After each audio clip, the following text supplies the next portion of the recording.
जल्दी जल्दी दोस्तों, लगता है मीनाक्षी हमें नोट देने के लिए, पैसे देने के लिए नोट गिन रही है। हम आ गए हैं, अब हमें हैंड ओवर कर सकती हैं आप। सुबह सुबह ये नफर उतारने के लिए है। सुबह सुबह मीनाक्षी मेरे हाथों में खुजली भी हो रही थी, मुझे पता नहीं था कि आप हमें नोट देने के लिए गिन रही हैं, तो लाइए दे दीजिए। ये ना आप लोगों को देने के लिए मैं नोट गिन रही हूँ और ना कोई नफर उतारने के लिए नोट गिन रही हूँ। ये नोट गिनने के पीछे कुछ खास कारण है, कुछ बताना है। ये नोट लेकर आई हूँ। इसी तरीके से 10, 20, 50 के नोट हमारे जेब में रहते ही हैं। लेकिन ये जानकर आपको हैरानी होगी कि हर दिन हाथ से हाथ बदलने वाले ये नोट, इन पर बैक्टीरिया और फंगस की बड़ी सी कॉलोनी बस जाती है। मेरे हाथ से आपके हाथ में, आपके हाथ से किसी और के हाथ में, ऐसे ये नोट घूमते रहते हैं ना।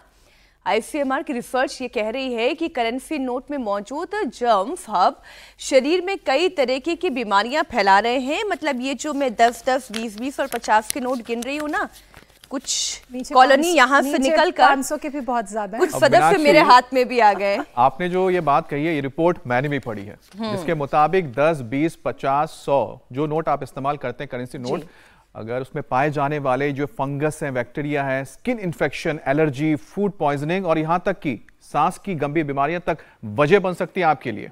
आपने बिल्कुल ठीक कहा। इसी रिसर्च की मैं बात कर रही हूं। नोटों पर मिला एस्पग्लिस, ये फेफड़ों के लिए बहुत खतरनाक है। डॉक्टर्स के मुताबिक ये फंगस उन लोगों के लिए जानलेवा है जिनकी इम्यूनिटी बहुत कमजोर है और जो डायबिटीज के मरीज है। इसलिए नोट और सिक्के मुंह या चेहरे से ना लगाएं। गीले, गंदे और फटे हुए नोटों को जल्द से जल्द बदल दे। जैसे कि ये पहला नोट मैं आपको दिखा रही हूँ, बड़ा कमजोर सा नोट है, न जाने कितने हाथों से होकर गुजरा होगा। इसे तुरंत बदलवा लेने की जरूरत है।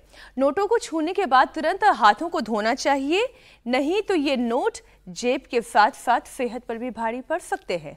वैसे मीनाक्षी, हमारी जेब या पर्स के अलावा एक और जगह है जो फंगस बैक्टीरिया का गुप्त अड्डा है, और वो है हमारे चमचमाते मॉड्यूलर किचन, महंगे बर्तन और पूरा स्टाइलिश सेटअप। बिल्कुल, मॉड्यूलर किचन के बंद कैबिनेट और लगातार इस्तेमाल होने वाले बर्तनों में बैक्टीरिया, फंगस तेजी से पनपते हैं। स्टील और नॉनस्टिक बर्तनों पर ऑयल और जो डिटर्जेंट की परत आसानी से चिपक जाती है। अगर उन्हें पूरी तरह से सूखने का वक्त नहीं मिलता है और आपको सीधे उसको कैबिनेट में रख देते हैं, तो ऐसे में जैसे आप कैबिनेट में रखेंगे तो वहां नमी होगी, कोई रोशनी नहीं होगी, उसमें फंगस और बैक्टीरिया पनपने लगते हैं। इतना ही नहीं, प्लास्टिक के डिब्बों में रखे जाने के साथ माइक्रो प्लास्टिक केमिकल्स शरीर में पहुंचते हैं, जिससे food poisoning, skin infection, acidity, hormonal imbalance तक हो सकता है। और यही वजह है कि आजकल पेट और लिवर की बीमारियां बहुत तेजी से बढ़ रही हैं। मतलब ये कि चमक दमक नहीं, साफ सफाई का ख्याल रखें, तभी बैक्टीरिया, फंगस का हमला रुकेगा, बीमारी से आपका शरीर बचा रहेगा। और स्वामी जी भी इस वक्त हमारे साथ जुड़ चुके हैं, जो हमेशा ये कहते हैं कि साफ सफाई का ध्यान रखना बहुत जरूरी है। स्वामी जी, बहुत बहुत स्वागत है आपका। प्रणाम स्वामी। प्रणाम स्वामी। प्रणाम। बहुत बहुत प्रणाम। मैं भी ये नोट रख देती हूं। साफ सफाई में हाथ धो लीजिए। पता लगा कि जैसे आपने ये जरूरी है कि साफ सफाई के नाम पर जो चमक धम में पता लगा कि हम ही साफ हो गए, ये नहीं होना चाहिए। ये जो प्लास्टिक की बोतलें, प्लास्टिक के टिफिन, प्लास्टिक के कहने को ये ऐसे कहते हैं कि हम तो पेपर वाले ग्लास में चाय पी रहे हैं, कॉफ़ी पी रहे हैं, और 500 रुपये वाली कॉफ़ी पी और उसमें करोड़ों इस प्लास्टिक के सूक्ष्म कण अपने भीतर गटक गए, तो ये फिर बड़ी बड़ी बीमारियों का कारण है। रोज एक दोस्त से नमस्कार कर लेना 10-20 बार, कम से कम ये 10-10, 20-20 बार ये दंड बैठक, ये तो रोज पावर योगा हम करवाते हैं। ये बच्चा तेजस मेरे साथ यहाँ कर रहा है ना, इसका तो HbA1c 15-16 आ गया था, अब तो 5.5 पर आ गया है, और 3.5 महीने से उसको मेंटेन रखा है वहीं पर। अब सारी टेस्ट करा लिए पेनक्रियाज के, ये तो नो नेगेटिव हो गया। इंसुलिन लग गई थी, किससे? ये अलग अलग प्रकार की सिंथेटिक दवाइयाँ, सिंथेटिक केमिकल्स, ये जितने भी अप्राकृतिक चीज़ें हमारी ज़िंदगी में आ गई हैं। चलो उल्टे लेटो और भुजंग आसन करो, सब ये तो सभी कर सकते हैं, 100 बार करो बेटा। तो सिंथेटिक दवाइयाँ, सिंथेटिक जूते चप्पल कपड़े, सिंथेटिक ये प्लास्टिक के ऊपर आज आपने विशेष ध्यान दिया है। देखो, प्लास्टिक के ही टोकरी, प्लास्टिक के ही कप, प्लास्टिक के फिर सारे के सारे आपने आज दिखाए कि जो है टिफिन से लेकर के जिंदगी में चारों तरफ प्लास्टिक का जहर ही जहर का कहर बरप रहा है और उससे लीवर खराब हो रहे हैं, उससे किडनियां खराब हो रही हैं, उससे हार्ट खराब हो रहे हैं, पेनक्रियाज खराब हो रहे हैं। तेजस ने तो चलो अपना शुगर 100% अच्छा कर लिया, अर्थात उसको शुगर की बीमारी को चलो ये करो हटा दिया है, मिटा दिया है, भगा दिया है। आज ऐसी सारी बीमारियों को हमें खदेड़ना है। लीवर खराब हो गया, अभी आकाश बैठे हैं और क्या नाम आपका? शरद बैठे हैं। इजेक्शन फ्रैक्शन आकाश का तो 15 पर आ गया था और इनको किसी को उसको बोल दिया था कि तुमको वो कराना पड़ेगा बाईपास, किसी को बोल देते हैं तुम्हें एंजियोप्लास्टिक, किसी को बोलते हैं तुम्हें पेस मेकर लगाना पड़ेगा, तुम्हारे अंदर का करंट कम हो गया। तो जीवनीय ऊर्जा का अधःपतन हो रहा है। देखो, हर एक व्यक्ति में, हर एक वस्तु में, हर एक पदार्थ में, हर एक वातावरण में, हर एक पेड़ पौधे वनस्पति में एक एनर्जी होती है। जिसके अंदर पॉजिटिव एनर्जी होगी तो आप किसी भी चीज को दृश्य नाम रूप स्वरूप में जो भी कुछ whatever visible things we are looking through our eyes, everything is energy. देखने में वो मैटर या मेटल जैसा कुछ भी लग सकता है, लेकिन मूलतः सारा जीवन और जगत एक ऊर्जा का विराट पिंड है। स्वामी जी, बात तो बिल्कुल आप ठीक कह रहे हैं। छूने मात्र से जो प्लास्टिक अंदर कण जाते हैं वो तो लीवर, किडनी ये तो खराब होते हैं, पूरी जीवनी ऊर्जा का विध्वंस हो जाता है मेरी बहन। स्वामी जी, बात तो 100% सही है आपकी, लेकिन इस मटीरियलिस्टिक वर्ल्ड में सारा मैटर जो है वो मनी पर आकर टिक जाता है, और वो भी मनी जो कैश में होती है। हालांकि कैशलेस होती है इकोनॉमी में, अब बहुत कम लोग हैं जो कैश इस्तेमाल कर रहे होंगे, लेकिन अभी भी उन कम की भी आबादी करोड़ों में है। तो स्वामी जी, ये जो कैश है और खास तौर पर 10, 20, 50, 100 ये जो नोट है ना स्वामी जी, ये बैक्टीरिया का बहुत बड़ा घर बन चुके हैं, ये फंगस का बहुत बड़ा घर बन चुके हैं, और कोई सोच भी नहीं सकता था। मैंने भी जब तक ये रिसर्च नहीं पढ़ी थी तब तक मुझे भी नहीं लगता था कि इतने सारे बैक्टीरिया, फंगस इसमें हो सकते हैं। और नोट तो हर दिन हमारी पॉकेट से निकलकर किसी और की पॉकेट में, किसी और की पॉकेट से निकलकर किसी और के हाथ में, दुकान से लेकर फैक्ट्री से लेकर न जाने कहां कहां घूम जाते हैं। तो स्वामी जी, अब ये बैक्टीरिया, वायरस, फंगस ट्रेवल करते रहते हैं, ट्रेवल और ट्रबल करते रहते हैं। तो स्वामी जी, ट्रैवल का ट्रबल बचाना है और शुगर पेशेंट्स को भी सावधान करना है, क्योंकि बहुत सारी बीमारियां इससे जुड़ी हुई हैं।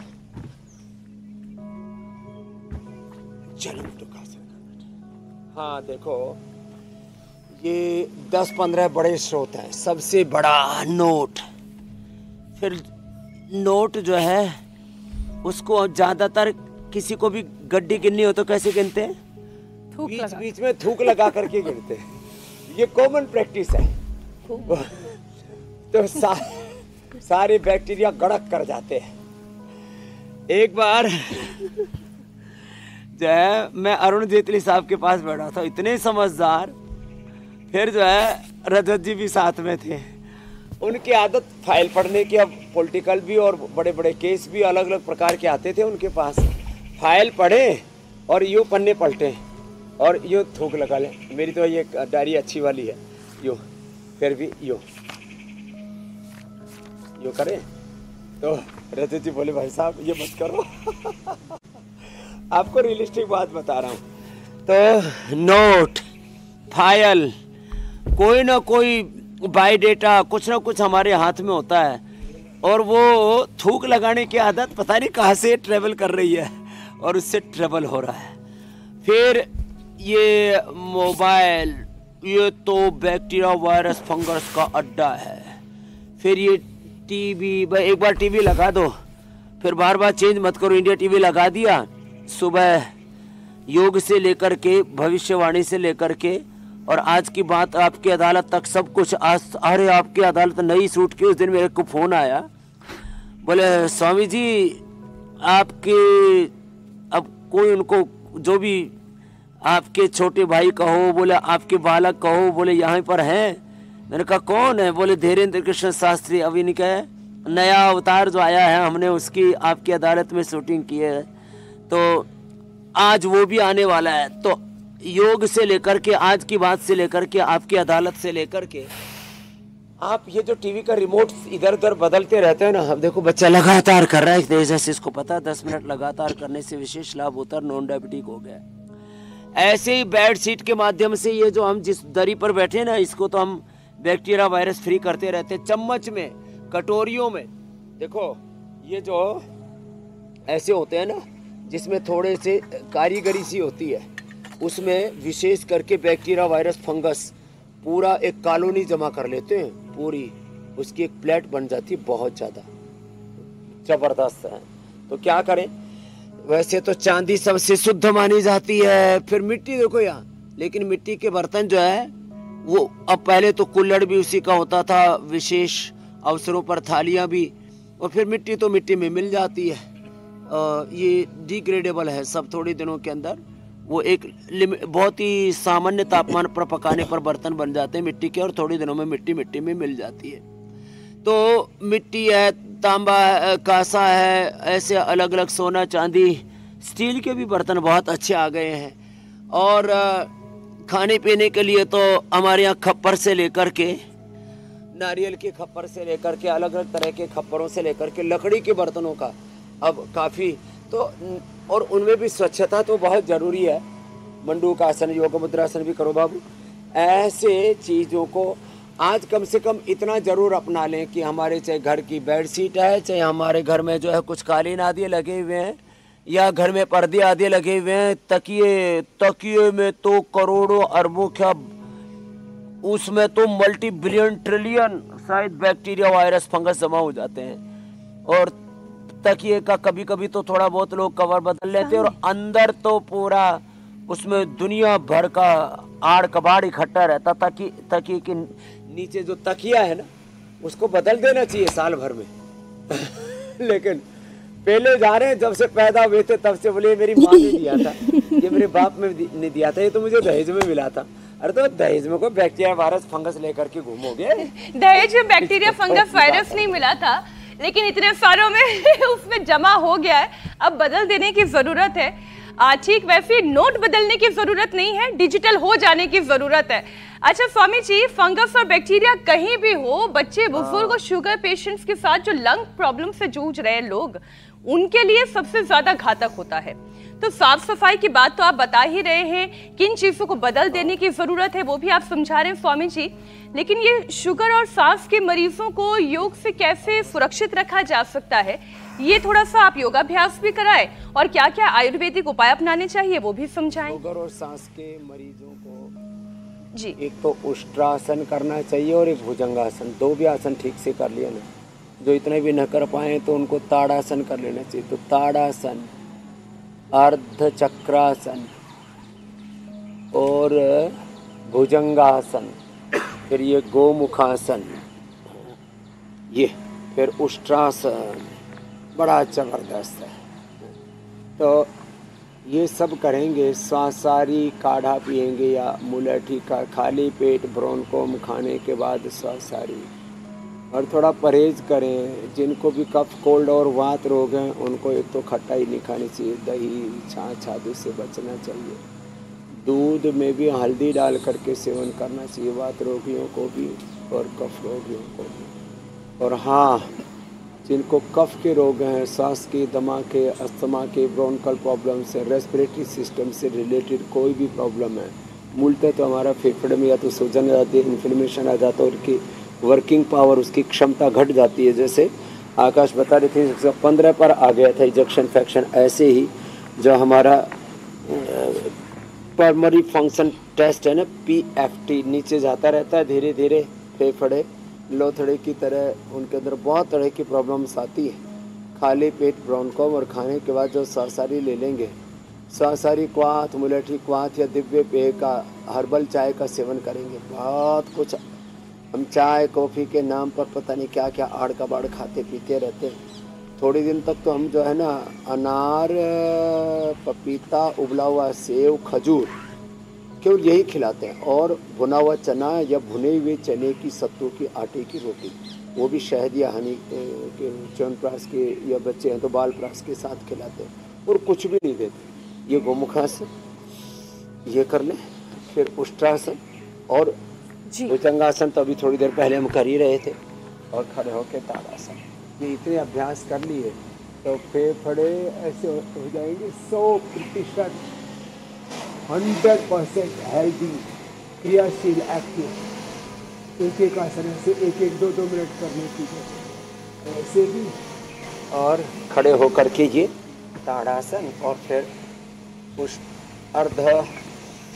अर्ध चक्रासन। स्वामी जी 100% हेल्दी और एक्टिव कैसे रहना है, वो तो आप लगातार पिछले 5 सालों से बता रहे हैं, लेकिन ये जो रिसर्च आई है फंगस और बैक्टीरिया को लेकर, ये इतने जिद्दी हैं कि इन्होंने एक और अपना गुप्त अड्डा बना लिया है।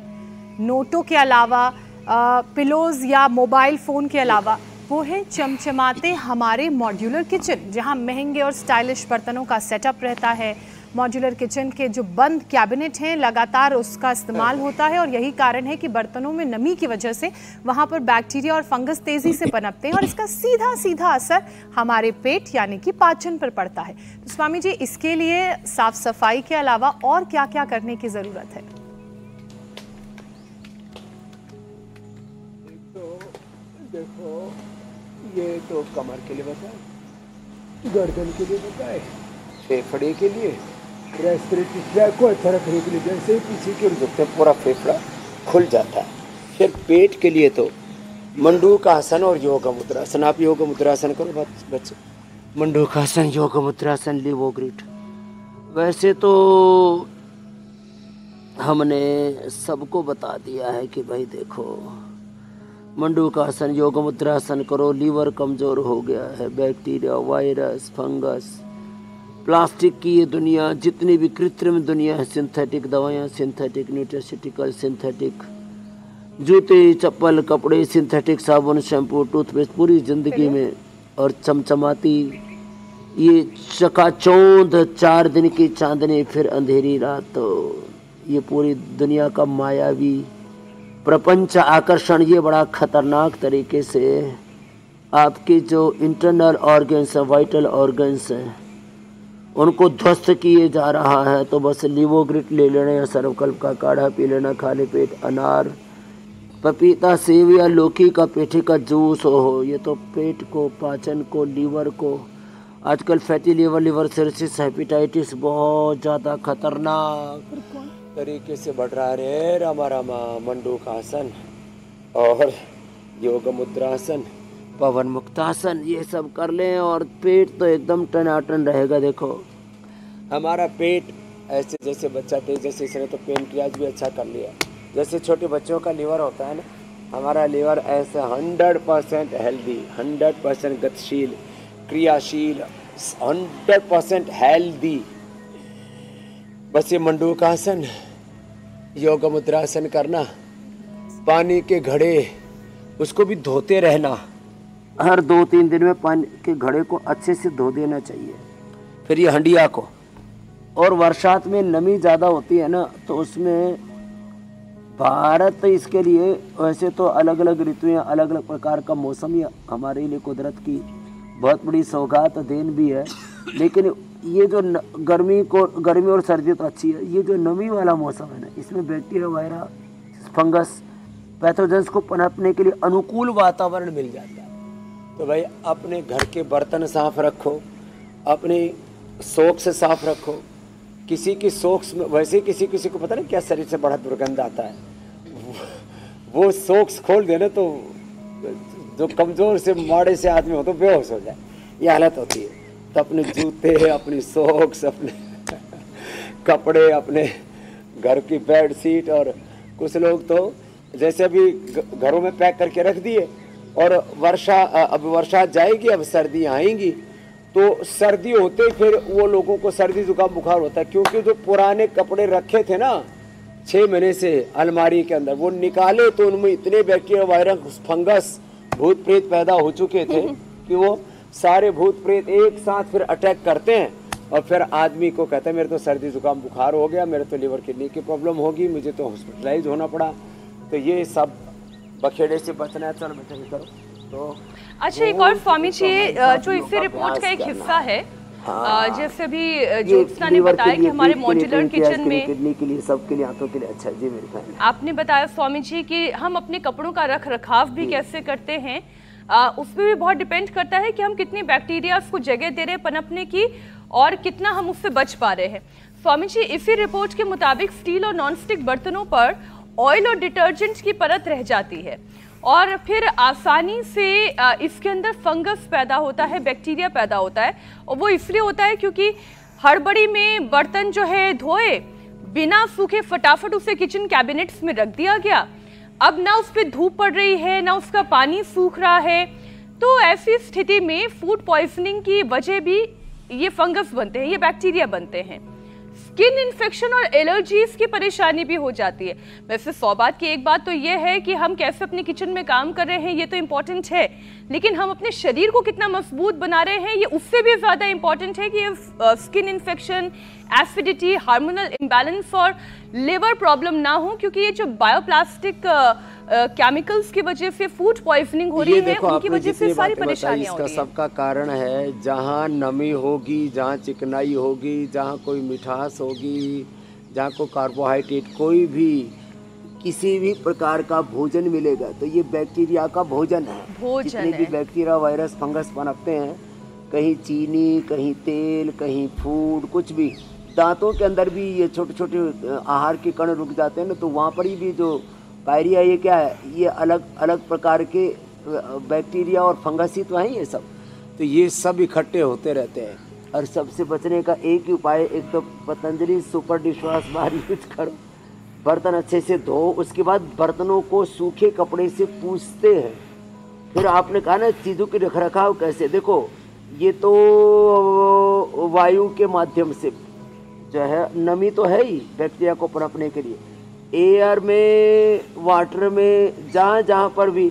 अब एकदम ऐसी जगह तो सबके लिए पॉसिबल नहीं है कि जहाँ पर हवा का प्रवेश ना हो, वो जहाँ एयर जाएगी, फिर जहाँ पर ये नमी के साथ साथ फिर ये जैसे आपने कहा कि बर्तनों में थोड़ी चिकनाई और फिर साथ ही साथ ये डिटर्जेंट का अवशेष रह जाता है।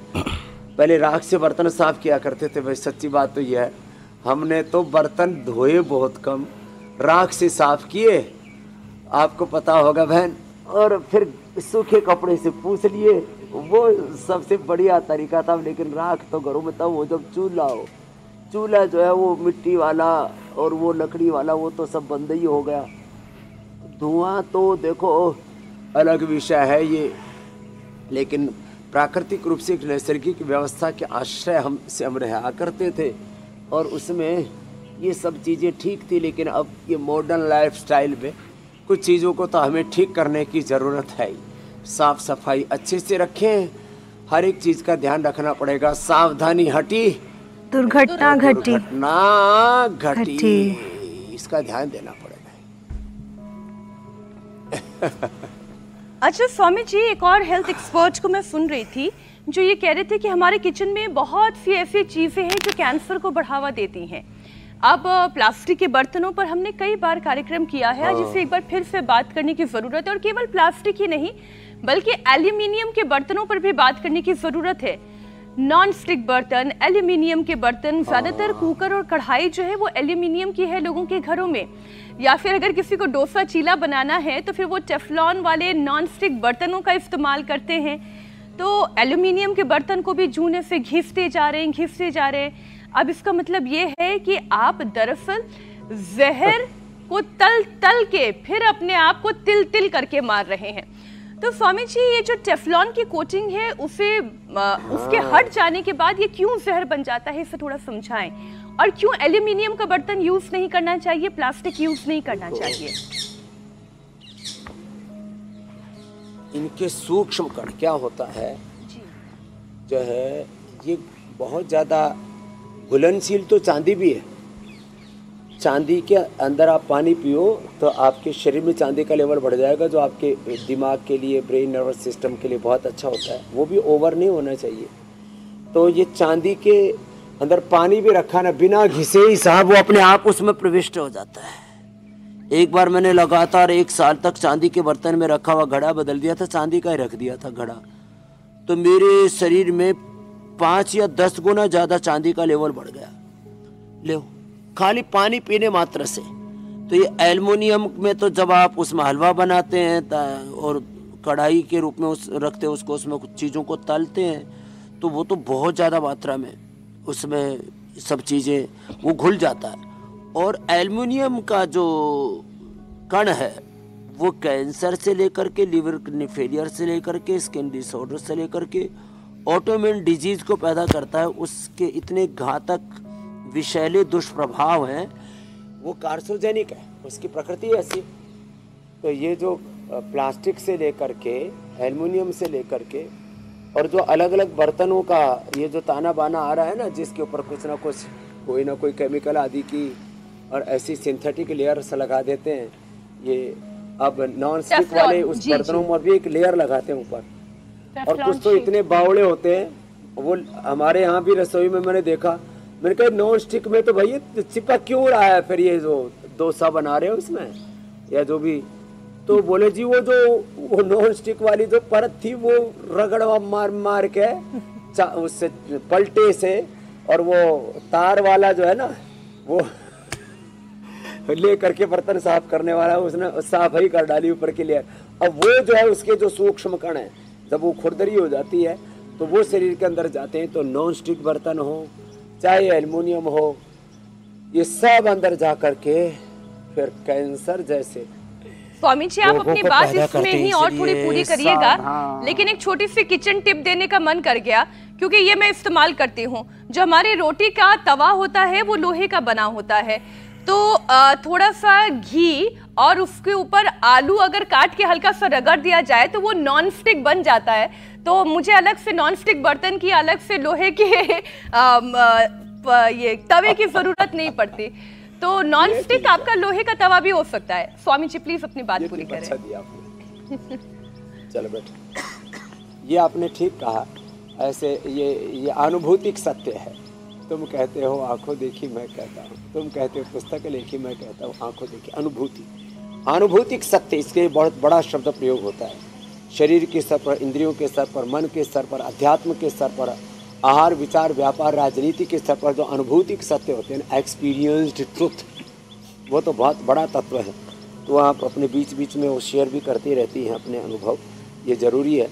तो जितने भी अब देखो पारी से लेकर के अब तो दवाइयों से लेकर के दूध की थैली प्लास्टिक की, दुर्भाग्य है कि हमको भी बहुत सारी चीज़ें प्लास्टिक में ही डालनी पड़ती हैं।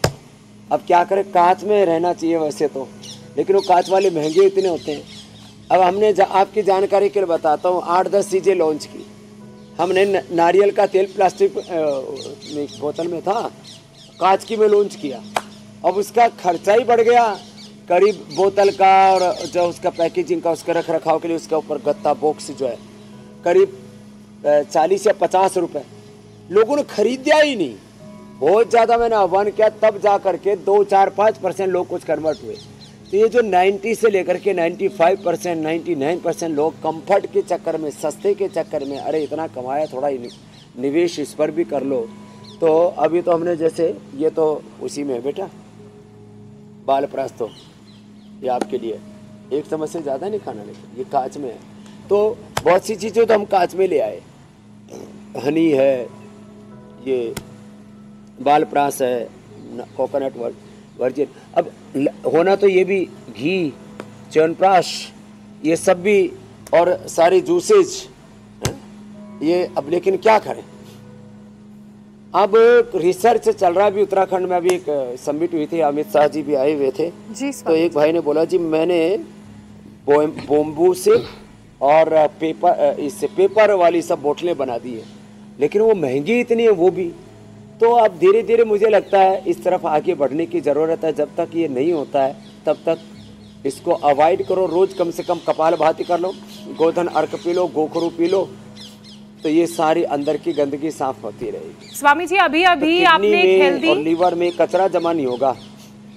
हेल्दी माइंडसेट वाली थ्योरी हमारे दर्शकों को समझाई है कि बाद का दवाइयों का इलाज का खर्चा बचाना है तो अभी थोड़ा सा ज़्यादा इन्वेस्ट कर लें। प्लास्टिक की जगह जो कांच की शीशियां हैं उनमें जो सामान जो भी बाजार से खरीदते हैं वो खरीदें। घर में प्लास्टिक की जगह एल्युमिनियम की जगह कांच के बर्तनों का, कांसे के बर्तनों का इस्तेमाल करें तो शरीर मजबूत रहेगा। उसके साथ ही जाने अनजाने ये जो टॉक्सिन्स, केमिकल्स, बैक्टीरियाज हमला करते हैं उससे भी बचा रहेगा शरीर। लेकिन स्वामी जी, जो टॉक्सिक केमिकल्स शरीर में प्रवेश करते हैं तो सबसे पहले हमारे एंडोक्राइन सिस्टम को डैमेज करते हैं। इससे थायराइड की परेशानी बढ़ती है। तो हेल्थ के लिहाज से सही अच्छा किचन, आइडियल किचन किसे कहते हैं, ये समझाते हुए थायराइड कंट्रोल का भी एक सेशन करवा दीजिए। थायराइड के लिए एक तो ये दोनों हाथों में, दोनों पैरों में ये पॉइंट है। कपालभाति करते करते हम आसन के साथ भी कपालभाति कराते हैं, एक्यूप्रेशर के साथ भी कपालभाति कराते हैं, है ना। तो आइडियल किचन तो देखो, चूल्हा मिट्टी का, तवा मिट्टी का, ये आइडियल किचन है। बर्तन मिट्टी के। फिर दूसरा आइडियल किचन है भाई जिनमें सोना चांदी, सोना तो बहुत 1 करोड़ के आसपास हो गया भाई, महंगा है मामला। तो भाई वो तो मुश्किल से 1-2% लोग अफोर्ड कर पाएंगे। कुछ चांदी के बर्तन ले आए, तो लोहे का बर्तन, लोहे की कढ़ाई, उसमें आयरन की भी पूर्ति होती रहेगी। तो कुछ पूजा में और हमारे यहाँ जो है पात्रों में सबसे अच्छे माने जाते हैं चांदी के। तो आप जो है कम से कम घर में 2-4 सेट तो लोग रखते ही हैं। कब कोई साधु संत महात्मा आए, कोई बड़े व्यक्ति आए तो उनको चांदी के गिलास में, चांदी की थाली आदि में खाना परोसते हैं। तो अपने छोटे छोटे बच्चों के लिए 2-4 सेट तो रख ही सकते हैं। इतना तो लोगों के पास। अपना सेविंग कीजिए ना, थोड़ा बीड़ी सिगरेट शराब मत पीजिए, फिजूल खर्ची मत कीजिए, पार्टीबाजी मत कीजिए। घरों में बर्थडे के नाम पर, जन्मदिन के नाम पर, पता नहीं शादी की वर्षगांठ और फिर और तमाम तरह के ऐसे फालतू में पैसा खर्च करते रहते हैं। जूते चप्पल कपड़ों के ढेर लगाए पड़े हुए हैं। तो थोड़ा पैसा बचाओ। तो आइडियल किचन जो है, जो पुराने ज़माने वाला जो चूल्हा जो है वो अभी भी हमने अपने यहाँ तक भी रखा हुआ है। तो और हमने तो घी भी अभी, और वो भी बिलोने वाला घी, वो हमने उपलब्ध करा दिया ऐसे प्लास्टिक की जगह, इसमें कांच में। तो खैर, तो रसोई के अंदर थोड़ा अब उसमें थोड़ा सावधान भी रहना पड़ेगा। तो अपने मसाले रखें और बहुत सी चीज़ें रखें। तो पहले जो है वो कौन सा होता है, वो मिट्टी पका करके रखते हैं जिसमें अचार आदि डालते हैं ना, अचारदानी जी को क्या बोलते हैं उसको, हाँ। तो उसके बर्तन जो है या कांच के बर्तन उनको रखना चाहिए। तो ये सब चीज़ें पुराने ज़माने की तरफ लौटना तो पड़ेगा। Back to basic, back to nature.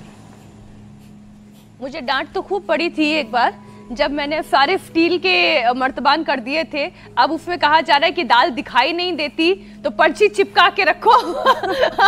तो थोड़ा सा चैलेंजिंग तो होता है। और वो फिर पर्ची जो है उखड़ के हट जाती है, फिर आप ढूंढते रहते हो एक एक का ढक्कन हटा के कि इसके अंदर कौन सी दाल है।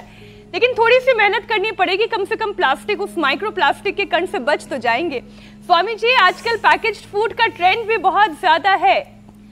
ब्लैक प्लास्टिक के डिब्बे में पैक होकर बाजार से घर में आता हुआ खाना, और फिर ये ब्लैक प्लास्टिक के कण ब्लड के साथ मिलकर दिल तक पहुंच रहे हैं। हार्ट की परेशानियां बढ़ रही है। तो स्वामी जी, 5 योगाभ्यास ऐसा जो हमारे दिल को मजबूत बनाए और ब्लड वेसल्स क्लियर रखें। तो देखो, ये जो घरों में जंक फूड आ रहा है, और फिर कुछ तो इतने बावड़े हैं मैंने कहा चलो दूध तो ठंडा होकर के आता है, वैसे ठंडा नहीं होता, उसको गर्म किया जाता है पहले कितना 80 डिग्री तक कितना, फिर ठंडा करके फिर पैक करते हैं। चलो तो ठंडा होकर के पैक कर दिया दूध। तो ये जो सीधा का सीधा चाय कॉफ़ी, उसको भी लोग प्लास्टिक की थैली में भर के ले आते हैं और फिर पेन चरसा करके पेन से और फिर उसमें परोस देते हैं गिलास में। ये तो सीधा का सीधा अपने शरीर के साथ होता है। तो कुछ चीज़ों से तो बचें। तो आज के कार्यक्रम के बाद कुछ तो लोगों में सावधानी आई। रही बात ब्रेन नर्वस सिस्टम की और फिर उसके साथ जुड़ी हुई पूरे ताने वाले की, तो स्किन को ठीक रखना है तो गोधन अर्क सुबह सुबह खाली पेट और उस पानी में मिला करके डाइल्यूट करके, यदि हो सके तो गोखरू भी ले लें, किडनी क्लीन रहेगी, लिवोग्रिट ले लें, लीवर रीनोग्रिट ले लें, किडनी क्लीन रहेगी, गोखरू रीनोग्रिट, लंग क्लीन रहेंगे सांसारिक ब्रोंकोल से। और हार्ट आपका अंदर से क्लीन रहेगा, उसको डिटॉक्स करने के लिए, अंदर से सफाई करने के लिए अर्जुन की छाल दालचीनी। दिमाग के अंदर जो प्लास्टिक के कण चले गए तो बड़े खतरनाक होते हैं, ब्रेन ट्यूमर और ब्रेन कैंसर बहुत बड़ा कबाड़ा होता है, बखेड़ा होता है। उसके लिए तो मेधा क्वाथ अतिसव लेना पड़ेगा। यूट्रस आदि में सब गंदगी जमा हो गई, माताओं बहनों के तो प्लास्टिक के कण उनके प्रजनन अंगुत तक जो है जमा हो जाते हैं, उनको दशमूल का काढ़ा पीना पड़ेगा। थायराइड के लिए तो एक तो कपालभाति, दूसरा उज्जाई, फिर ये पॉइंट बताया था ऐसे। और स्किन के लिए तो गोधन अर्क के साथ फिर कायाकल्प या नीम की गोली खिला देते हैं पूरा, नहीं तो दशमूल का इसका कायाकल्प का काढ़ा, महामंजिष्ठारिष्ट या खदीरारिष्ट, बड़ी जबरदस्त चीज़ें। नहीं तो शरीर में ना आजकल देखो चाहे कहीं पर ना शरीर में से उपद्रव से निकलते रहते हैं सब। तो ये सारे उपद्रव आज के बाद नहीं होंगे। आज ये अलग अलग कार्यक्रम करके हम अलग अलग तरह की अवेयरनेस क्रिएट करते हैं, जागरूकता, ये बहुत बड़ा तत्व awareness, health awareness. Health awareness रहेगी तो वेल्थ की अवेयरनेस भी बनी रहेगी और शरीर बीमारियों के हमले से और इकोनॉमी पर जो अलग अलग हमले हो रहे हैं उससे बचा रहेगा और घर में हाइजीन भी रहेगा।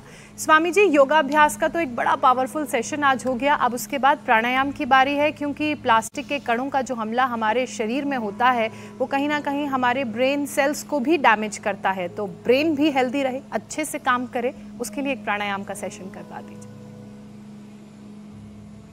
अनुलोम विलोम बहुत ज़रूरी है, तो ऐसा करो, एक बहन कपालभाति कर लो, एक अनुलोम विलोम कर लो और एक ये भ्रामरी गीत कर लो। इससे भी ना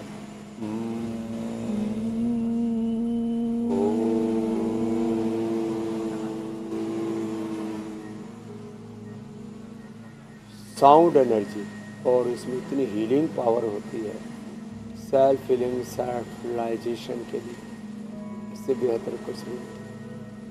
तो आजकल तो घरों में पेंट तो छूट ही गया, घरों में पेंट से लेकर के फिर फ्लोर क्लीनर, टॉयलेट क्लीनर, इसमें तो कितने रेर जहर अंदर जाते हैं। इसलिए जो पीछे घर बनाने देखो, इसमें नाम मात्र का सीमेंट लगाया, पत्थर, कोई टाइल भी नहीं, टाइल भी सिंथेटिक होती है, टाइल उसकी जगह पत्थर, जोधपुर का पत्थर, और फिर ऊपर छप्पर और फिर देवदारू की लकड़ी। क्या गजब है साहब, ऐसी ज़िंदगी देने को मिल जाए। फिर खेत खलियान हो, वहाँ पर ऑर्गेनिक खेती हो, गाय पाल रहे हैं और उसमें दौड़ लगा रहे हैं, कुश्ती कर रहे हैं, मिट्टी में लौट रहे हैं, और साफ वाली मिट्टी में, नहीं तो पता लगा दिल्ली नोएडा की मिट्टी में लौटे तो बैक्टीरिया वायरस फंगस अंदर चले गए। वापस वो ज़माना भी किसी दिन आएगा जिस दिन ये भारत पुनः अपनी जड़ों से, अपनी सनातन जीवन पद्धति से जुड़ेगा और स्वस्थ समृद्ध बनेगा, फिजिकली, मेंटली, इमोशनली, स्पिरिचुअली। ओहो, वो सब प्रयत्न हमारे चल रहा है। स्वामी जी, अब जोधपुर के पत्थर की आपने बात कर दी घर की याद दिला दी। जोधपुर का छित्तर पत्थर गर्मियों में ऐसी ठंडक का एहसास देता है कि आपको एसी चलाने की जरूरत नहीं पड़ती। तो पत्थर की बात ही कुछ और है, उसका गुण ही कुछ और है। स्वामी जी, अब सवालों का सिलसिला शुरू कर देते हैं। पहला प्रश्न आया है उत्तराखंड के रामनगर से। राजेंद्र रावत पूछ रहे हैं उनके बेटे के लिए, उनके बेटे के पेट पर फैट लगातार बढ़ता चला जा रहा है, इसे कम करने के लिए क्या आयुर्वेदिक उपाय करें और क्या योगाभ्यास करें? एक तो कपालभाति करें राजेंद्र जी, और बच्चे को भी कराएं, फिर ये भी करें। और देखो ये कल भी बता रहे थे हम, और आप तो इसकी ऑनलाइन एक एजेंसी खोल लो भाई, चक्की मंगाओ, पेट घटाओ, फैट घटाओ, फैटी लीवर 25-30% लोगों को हो रहा है। एक तो ये और जो है लीवोग्रिड तो बेस्ट है ही, सर्वकल्प का काढ़ा और गोधन अर्क अप्रतिम है, सारे अंदर की गंदगी को साफ कर देता है। पहले टॉयलेट जाके गोधन अर्क पी लो, हाँ, उससे तो गोधन अर्क तो सुबह उठते ही पी सकते हैं। हाँ, फिर ये टॉयलेट जाने के बाद 1 चम्मच घृत पी लो। जो ये आप बर्गर पिज़्ज़ा खा रहे हैं, अलग अलग प्रकार के नूडल्स खा रहे हैं, अलग अलग प्रकार के ये जो नमकीन खा रहे हैं, अलग प्रकार के चॉकलेट, आइसक्रीम आदि खा रहे हैं, इनमें तो 30 से 50% तक अनहेल्दी फैट होता है। राम राम राम, तो वो तो सब अंदर जाके जमेगा। तो ये चक्की आसन, अस्थित कोणासन और कपालभाति करें। मेद और वेट गो या लौकी का जूस, गोधन अर्क आदि, ये सब अंदर के फैट को मेल्ट करके आपके सब शरीर को एक अच्छी शेप में भी ले आएगा। स्वामी जी, मोटापे से पूरे शरीर में जो इंटरनल फैट की लेयर जमी हुई है सब जगह वो भी दूर हो जाएगी। मोटापे से छुटकारा पाने का उपाय आपने बता दिया। अब अगला सवाल शामिल कर लेते हैं। वडोदरा से अशोक कुमार भडानी जी का है। उनके कान में हमेशा सीटी की आवाज आती है, तो वो आपसे इस बीमारी का उपाय जानना चाह रहे हैं। हाँ, तो देखो ये जो सीटी की आवाज़ आती है, कर्णनाद इसको बोलते हैं, केमेटिस बोलते हैं। इसके लिए तो कान का पॉइंट है, यहाँ कान का पॉइंट है, दोनों हाथों में, दोनों पैरों में, आखिरी उंगली के नीचे, ये लास्ट वाली उंगली इसके ऊपर, हाँ आखिरी उंगली के नीचे, और फिर ये रिंग फिंगर इसके बीच में, और फिर ईयर ग्रिड में, ईयर ग्रिड ब्लॉक्ड। मैंने तो जो कल तो आप एक बेटी को सुन ही रहे थे, उसके तो कान की हियरिंग लॉस इतना ज़्यादा हो गया था। बोले बाबा जी तो खुशी है, क्या नाम था उस मीडिया का, राजस्थान से, कल डॉक्टर ने बोला तब सुनी गई। किसी को कोरोना के बाद, किसी को डेंगू, किसी को चिकनगुनिया के बाद, कोई अलग कारणों से, बहुत अलग अलग कारणों से हो रही। तो ये अनुलोम विलोम, फिर ये मुँह भर में श्वास भर के कान की तरफ प्रेशर देना। ईयर ग्रिड बेस्ट है। पहले हम इसके लिए सारे वाद्यवटी, चंद्रप्रभा, शिलाजित, रसायन एक एक दिया करते थे, वो तो ट्रेडिशनल है, अभी भी है। लेकिन ईयर ग्रिड उसके लिए अप्रतिम है। अंदर की गली सड़ी हड्डी भी ठीक हो जाती है। कान की नसें जो सूख गई वो ईयर ग्रिड से, और आँखों की नसें सूख गई तो आई ग्रिड से जी वापस रिजिवनेट हो जाती है। जैसे पेनक्रियाज को रिजिवनेट कर लिया तेजस ने। बस करना ये है कि हर दिन मेहनत करनी है, हर दिन अपने आप को जगाना है, हर दिन उठना है, हर दिन योग अभ्यास करना है। जो बातें भूल गए हैं उन्हें दोबारा अभ्यास में लेकर आना है, और consistency is the key to success, बस ये याद रखना है। अगर आपके भी मन में कोई प्रश्न है, सेहत से जुड़ी हुई परेशानियां हैं, तो इसका समाधान आप योग गुरु स्वामी रामदेव से जान सकते हैं। बस करना ये है कि हमारा व्हाट्सएप नंबर 9350593505 और mail@indiatvnews.com पर अपनी परेशानी लिखकर भेज दीजिए। हम कोशिश करेंगे उन सवालों को शामिल करने की। स्वामी जी, अब एक नए सेगमेंट की शुरुआत कर रहे हैं हम। ये नया सेगमेंट जल्दी से बता देते हैं। आजकल रील का जमाना है, और खासकर फिटनेस से जुड़ी हुई रील्स की तो सोशल मीडिया पर भरमार है। इसमें कई बार कुछ सही होता है, कई बार कुछ गलत भी होता है, फर्क करना बड़ा मुश्किल होता है।